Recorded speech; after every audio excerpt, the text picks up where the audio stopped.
I'm Ariana Grande. Hi, I'm Cynthia Erivo. And you're listening to the Broadway Podcast Network. Visit bpn.fm to discover more.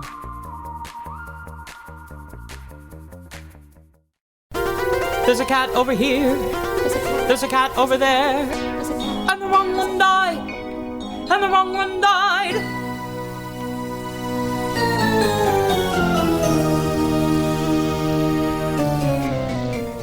Welcome to The Wrong Cat Died, the podcast breakdown of the catastrophe. I'm your host, Mike Abrams, and today is a special episode, a bonus episode, because I realized that this is almost exactly to the day 6 years of this podcast. So I thought it'd be fun to flip this around a little bit and have the person whose fault this is, Alan Seals, the host and producer of this podcast, the host of the Theater Podcast with Alan Seals, who also produces The Wrong Cat Died.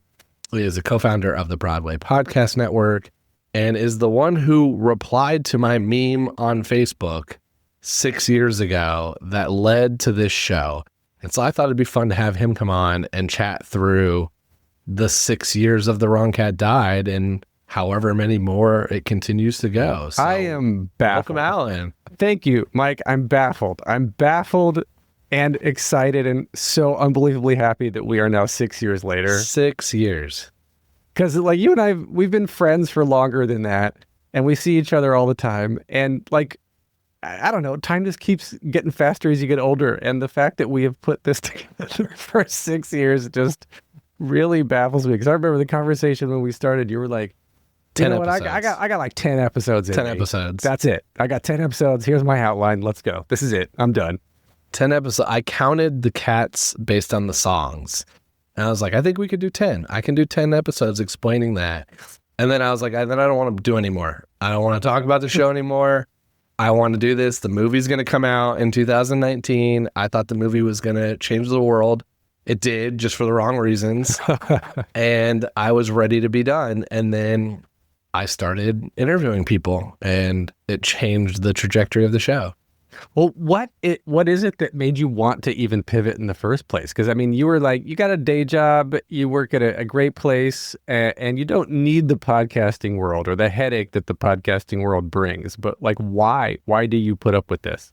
So are you asking why I even started the 10 episodes or why I pivoted to the interviews? Well, why you pivoted, but then we'll go back. But my original question was why did you pivot? The pivot was really easy because when I was writing the episodes, I was writing monologues. We were recording them in a studio. And if you remember, I was recording and then real Broadway stars would be coming in for their interviews after. And I would be saying some of the most ridiculous lines. And they'd be walking in like, what is this guy talking about? So I really had no feedback loop. And so when I was doing it, I was interpreting the show myself from YouTube without really knowing if I was even close to correct. And so all I had from feedback was what you told me that your friends in the Broadway space were saying about it, and the occasional messages I got on social media. But the social media was separate from the podcast, so it was like a little bit of a black box. So when I finally had one or two people that had done the show say, I'm willing to come on and answer your questions, I was baffled because I'm like, yes, please. I'm so confused by so many of these things. You didn't think there would be this many people out there? No. Yeah. Not at all. And I mean, I think logically I probably should have because it's over 40 years old and it's been going on in, I think, like 40 plus countries. Like it's an endless amount of people that have done the show in a what I used to call the official. It's unfair to call them official productions, but just productions that have been marked like tours or West End or Broadway. Mm-hmm. That doesn't include the 10 to 15 a year that are doing it regionally or community theater or kids productions that are constantly happening. And like right now there's a bunch of them. There's like a renaissance of them. I think there's been at least 10 plus this year that I've been informed of or seen. And so there's just an endless amount of people that have done cats at some point in their life. But I just didn't expect to have such different interpretations, to hear so many different questions answered, and to hear so much lore about the show, or even know at the time when we started this, that lore even existed. I was going off of like 3 sources, and it was YouTube, the fan Wikipedia page, and a few stories I was reading online that got a little aggressive to begin with. Aggressive in like fan fiction kind of way? Fan fiction. Yeah. Hardcore, like novels. That's insane though. I mean, I guess it's not insane. When I talk about this a lot on my podcast too, is that when you don't really have a place to go in life, you can retreat into fantasy and into your mind and all that. And then I think maybe Cats probably appeals to so many people. We'll put aside the fact that it has no plot at all, but it probably appeals to so many people because it's this combination of musical theater, which everybody loves anyway, and, of course, singing and dancing, but then it's this complete fantasy world that is nothing like our own, where you've got all this alternative sort of, this alternative reality where you can go and be something completely not yourself. And there's basically a character for every personality type. Absolutely. So you probably see yourself in one of the cats. And that's, I think, a cool part of the show is that you can find someone that in your family that is kind of you, or the one that you hate, or someone that you love. There's somebody there for everybody. Right. Okay, so then back to the second question then. Why did you start this in the first place? So you basically asked me, you'd been asking me, I don't know if you remember this, but you'd been asking me for like months before this to do a podcast. And I kept saying, I don't know anything about theater. Like, I don't know where to even start. Right. I had just started BPN. Yeah. Yeah. And so I kept being like, I don't know anything about theater. And then it was like, oh, do a sports one, which is what I watch. I spent all day today when we're recording this at the US Open watching tennis. And I was like, but I'm not an authority on anything. So I was like, I just didn't see the point in starting one. And then I made that joke and you replied, and I kind of chuckled at the response. And then you texted me and you're like, this is it. And I kind of was like, that's pretty funny. And then, so I told you, I was like, let me try to write one. So I did humor writing in college. And I always found an outlet for writing about kind of these obscure and ridiculous things.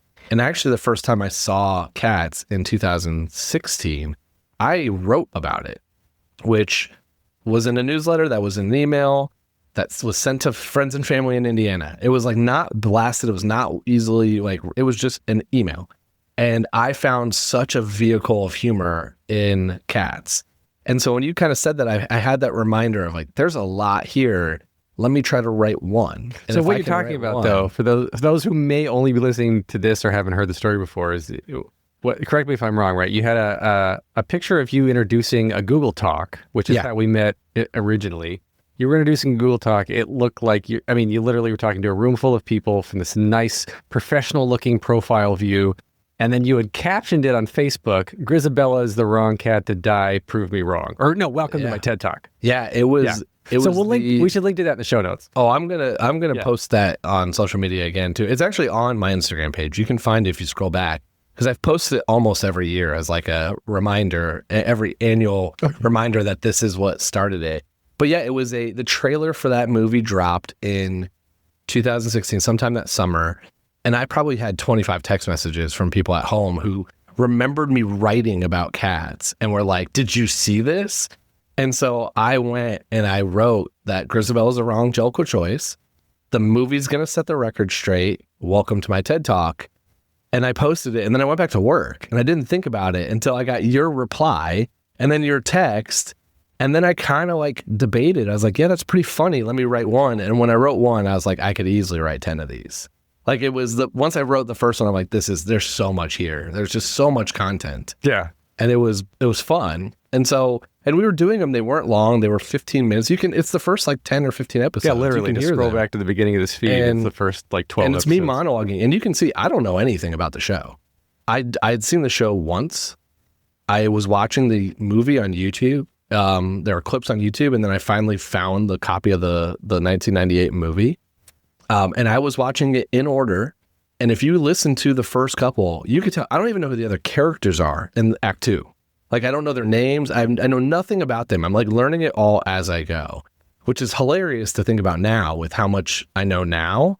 But I'm like afraid to almost re-listen to those episodes because I by the third one, I'm like, I couldn't tell you who Mistopheles is. I think like by this point next year, you're going to be called into some sort of lawsuits and as the expert witness in Cats the Musical or something.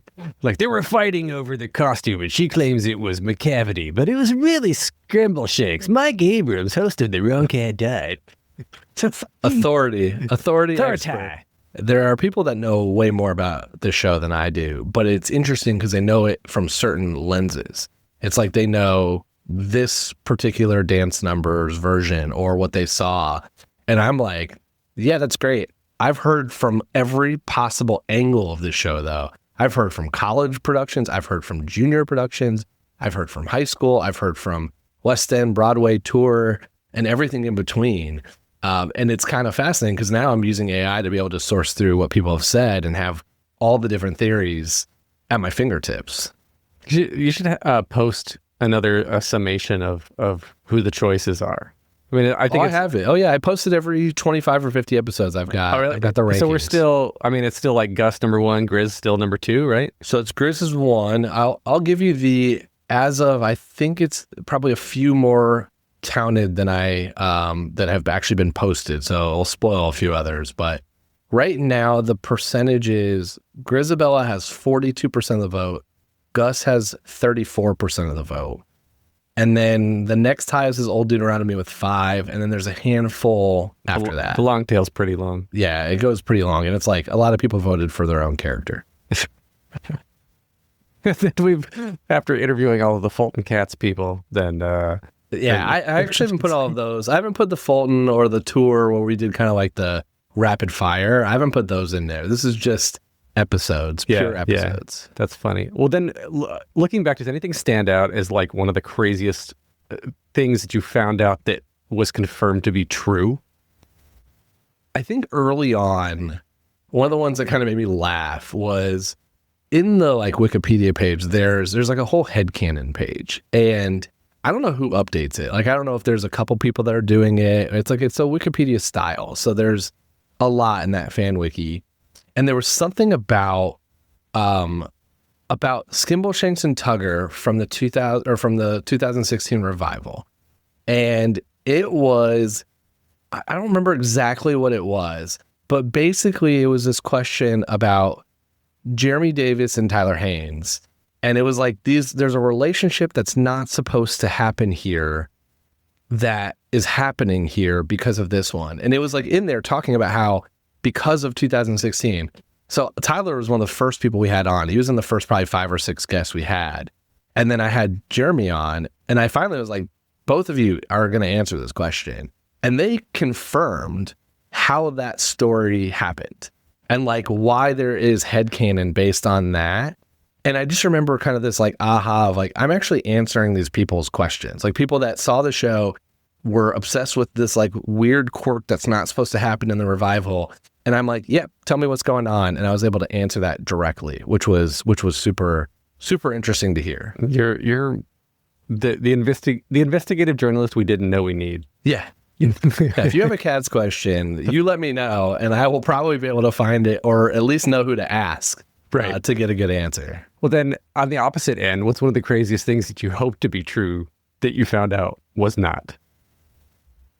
Ooh, not that I hope to be true, but I had a fascination with the street tugger for a long time.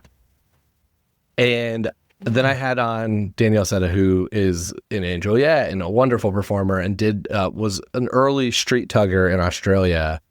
And hearing kind of like the thought behind it and like why the decision was made and how he like embraced and was able to kind of do it, it made me, I mean, even more fascinated with the decision, but also like this really cool of like, all right, I would love to have seen it. So I've seen very, very bad bootleg clips, but I would like have loved to have seen how they work that character in throughout the whole show.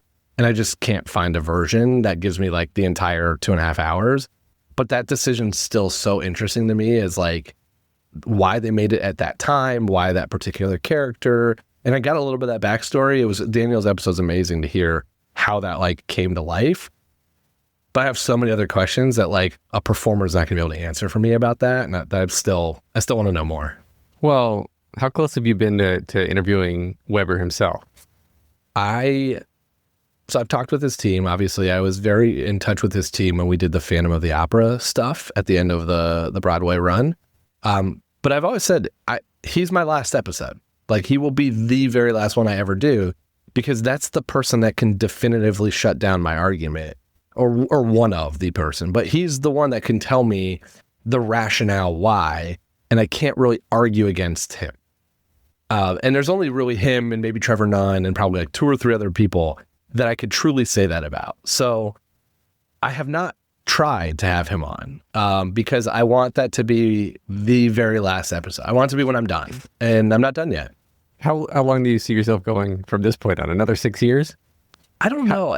It's one of those things where to me, it's as when I have an interview lined up with somebody and I'm dreading it instead of excited to talk to them. And I'm not there yet. Because that to me is when it's like not fun for me anymore. Right. And we're nowhere close to that. There's so many that I've had on even recently. I try to figure out where this is going to release, but I interviewed people from the most recent international tour. And it's like, I was talking to them an hour before they go on stage.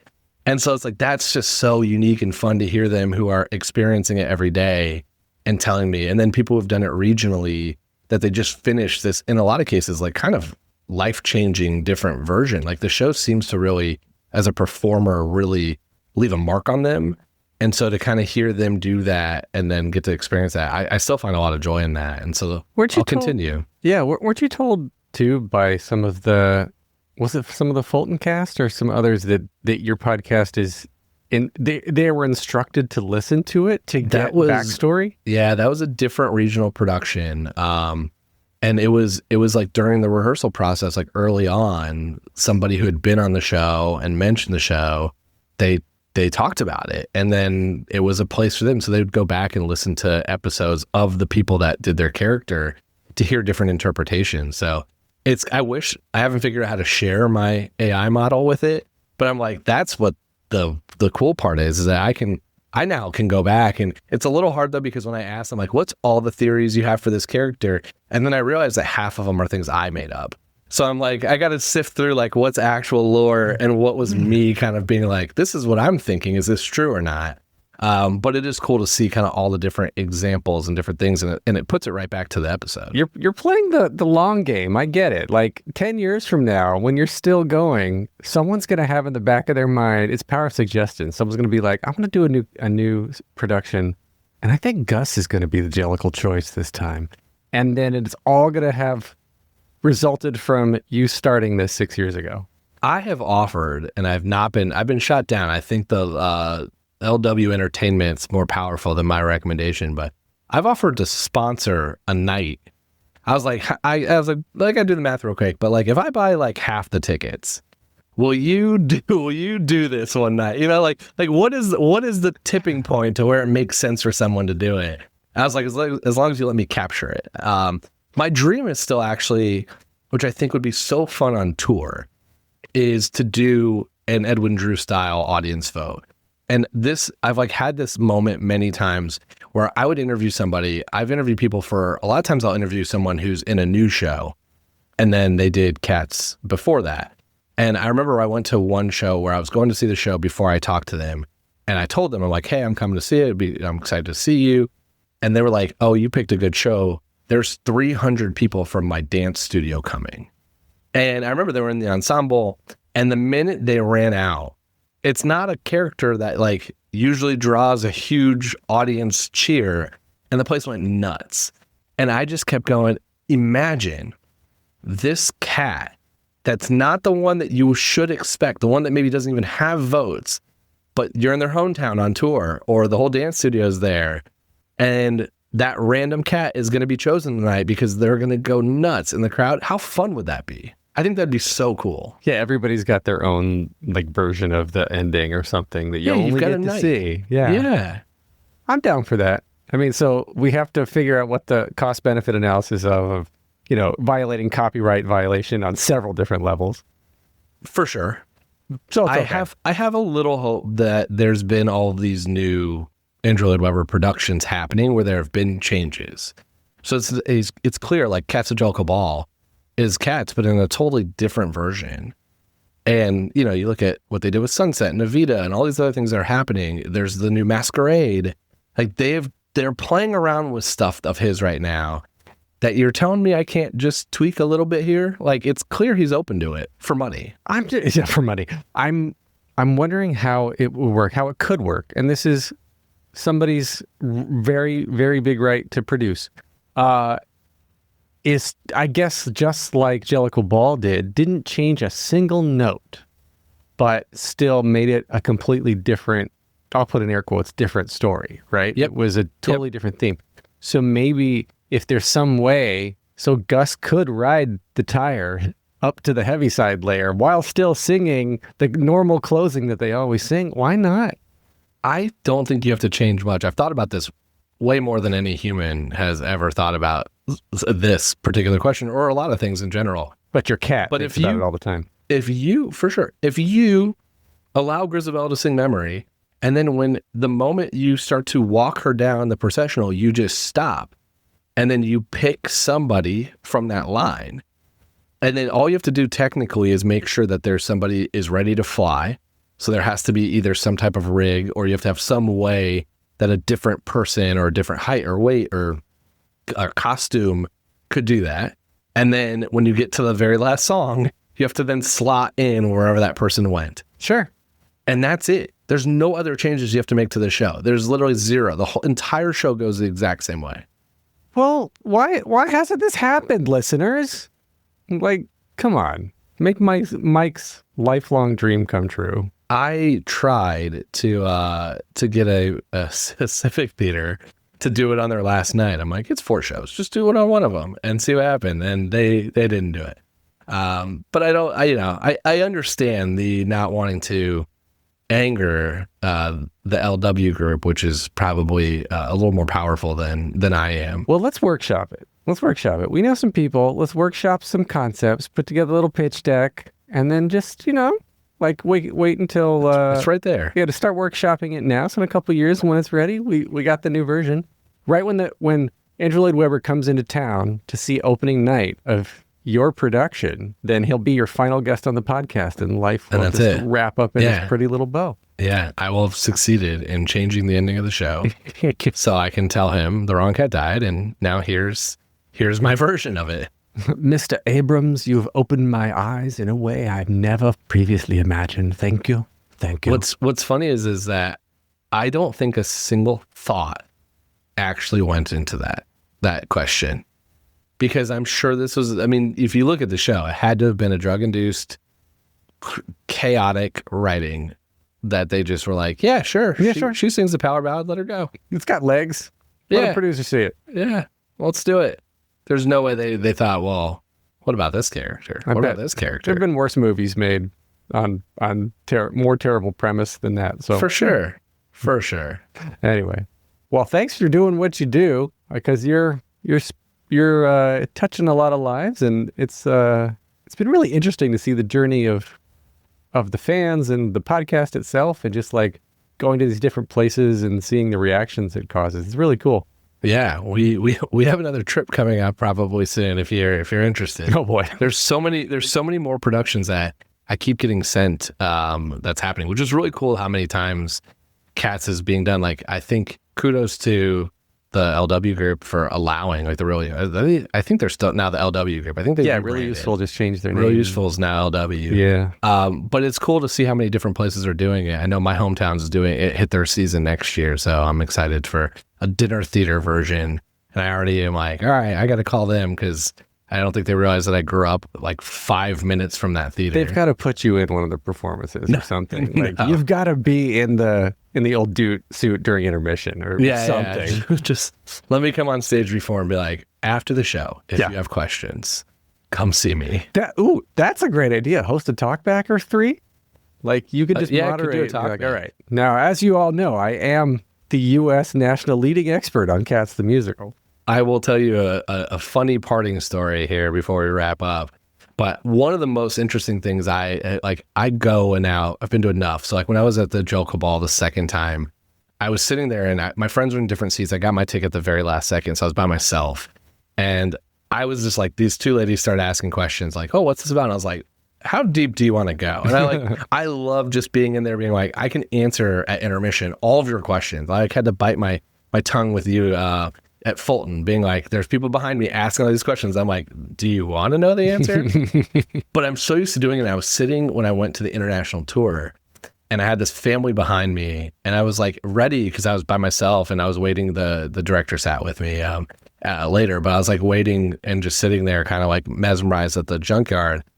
And then they started talking, and I realized that they're talking in German because I'm in Frankfurt and I can't help them at all. And I was like so ready to have this like engaging conversation with like, tell me about why you chose to see this in Frankfurt, Germany. And then I was like, I don't speak German, so I can't help you at all. They could have. You could have asked if they spoken English, maybe. Yeah, but for all I know, they could have been talking about where they were going to dinner. Oh, that's fair. not anything about cats.